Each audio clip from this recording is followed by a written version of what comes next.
एक साहूकार साहूकारनी थी। वह धर्म पुण्य व्रत कुछ भी कोनी करता। जी का सा उना का कोई संतान कोनी हुई।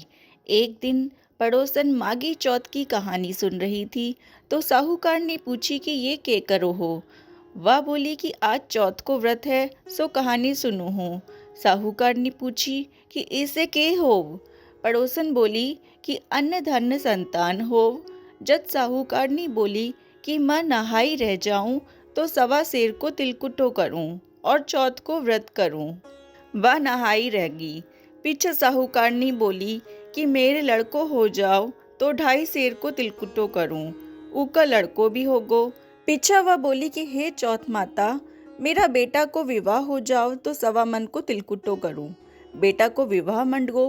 वह लोग बारात लेकर गया। चौथ माता सोची कि यह जब सा नहाई है तब सा तिलकुट्टा बोल है और अब तो बेटो भी ब्यान चली गई तो भी एक भी तिलकुटो को नहीं करियो। अगर आपा इन्हें चुटकुलो नहीं दिखावंगा तो आपा न कलयुग में कोई को नहीं मानसी। बटी न बेटो 3 फेरा तो ले लिया था। चौथा फेरा में चौथ माता गाजती घोरती आई और बींद न उठाकर पीपल पर बैठा दियो। फेरा में सार हाहाकार माच गई। सार बींद न खोज लियो कद भी कोनी मिलियो। बहुत सारा दिन बाद गनगौर आई। छोरियां गनगौर पूजन कर लिए गईं। पीपल का पास दुबिया न जाती। पीपल पर सा बींद रोजी ना एक छोरी ना बोलतो। आ ए मेरी अध ब्याहेड़ी। यह सुन सुनकर छोरी सुक्खड़ पड़ गई। छोरी की माँ बोली कि बेटी मैं तना चोक्को खुआऊं, फिर भी तू क्यों सुक्खड़ पड़ गई। जज छोरी बोली कि माँ जब दूप लियान जाऊं तो पीपल पर सा एक जनो बींद का कपड़ा पहन मेहंदी लगाया सेवरो पहना रोजी ना मना बोले कि आए मेरी अध ब्याहिणी। माँ बट जाकर देख तो ऊ को जवाई ही बैठड़ो है। जना वह बोली कि मेरी बेटी ने अध ब्याही करके थे अठे क्यों बैठा हो। बींद बोलियो कि मैं तो चौथ माता का ज्ञान पढ़िया हूँ। मेरी माँ तिलकुट्टो बोली थी जिको करियो कोनी। जी का चौथ माता मना नाराज होकर उठा लाई और अठ बैठा दियो। वो बखत बा बींद की माँ का गई और सारी बात बताई।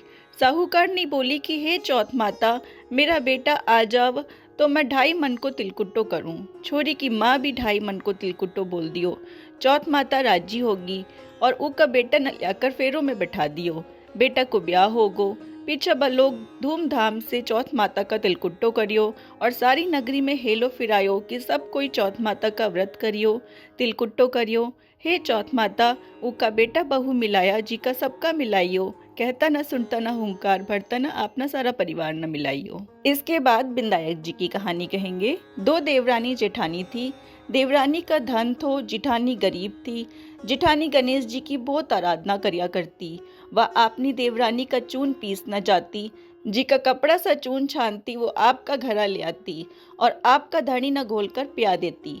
एक दिन देवरानी का टाबर देख लिया और अपनी माँ न बोलिया कि माँ ताई आपनो चून को कपड़ों ले जाकर ताऊ जी न घोल कर पिलाओ दे। देवरानी बात सुनकर बहुत खींची और जेठानी न बोली कि मार सजा व चून छान को कपड़ों धरक और हाथ धोकर जाया कर।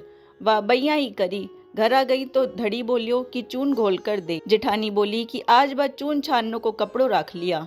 जद उको धड़ी गुस्सा में आकर उन्हें पाटा सा मारना लाग्यो। वह गणेश जी करती सोगी। गणेश जी आया और पूछो कि क्यों सोती है। वह बोली कि मेरी देवरानी का चून छानने को कपड़ों लाकर मेरे धड़ी न घोल कर पिलाती। आज वह कपड़ों राख लियो, मैं पिला को न सकी, सो मेरो धड़ी मन मारियो। गणेश जी बोलिया कि मैं घर घर से तिलकुट्टो खाकर आई हूँ, निमटन की मन में हंस कठ जाऊं। वह बोली कि महाराज घड़ी जगह पड़ी है, चाहे जट निमट ले। गणेश जी निमट कर बोलिया कि निमट तो लिया, पूछू कट्ठा। जद वह गुस्सा में बोली कि मेरे सिर का पूछ लियो। गणेश जी सिर का पूछ कर चला गया। थोड़ी देर में वह उठ कर देखो तो सारो घर हीरो सा जगमगा रियो है, सारो सिर भी जगमगाव है। धन बटोरना लागी तो देवरानी का जान में देर होगी। देवरानी टाबरा ना भेजी कि देख कर आओ आज ताई आई क्यों कोनी। टाबर आकर देखा और माँ ना बोलिया कि ताई को तो बहुत धन हो रियो है। देवरानी भागी भागी आई और पूछी कि तेरे इतनी धन कहिया होगी। जेठानी सारी बात बता दी। इतनी सुन देवरानी घर आई और आपका धनी ना बोली कि मना पाटा ही पाटा सा मारो। जेठानी को धनी उन मारियो तो उसको बहुत धन हो गयो। धनी बोलियो कि तू धन की भूखी क्यों मार खावे, पर वह मानी कोनी। धनी खूब मारी वह आपको सारो मकान खाली कर गणेश जी को नाम लेकर सोगी। गणेश जी आया और बोलिया कि मैं कठ निपटूं। जदवा बोली, महाराज बीका तो छोटा सी मकान थी, मेरो तो घड़ियों बड़ी मकान है, थारी इच्छा हो जट निमट लियो। गणेश जी सारा मकान में निमट लिया। फिर पूछू कट्ठा। जदवा बोली कि आओ मेरे सिर का पूछ लियो। उका सिर का पूछ कर गणेश जी अंतर ध्यान हो गया। थोड़ी देर में उठकर देखा तो सारे कूड़ो सड़े है। जना देवरानी बोली, हे महाराज थे मेरे से कपट करया, जेठानी ने तो धन दियो मन कुड्डो दियो। गणेश जी आया और बोलिया कि तू धन की भूखी मार खाई व धर्म की भूखी। देवरानी बोली कि ते थारो यो सब समेटो, मना तो धन को नहीं चाहिए। गणेश जी बोलिया कि तेरे धन में से आधो धन जेठानी न दे तब समेटूंगो। देवरानी आधो धन देई। जब गणेश जी ने अपनी माया समेटी, हे गणेश जी महाराज देवरानी न दियो जिसो कोई न मत दियो, और जेठानी न दियो जिसो सब न दियो, कहता न सुनता हुंकारा का भरता न आपका सारा परिवार न दियो। जय गणेश जी महाराज।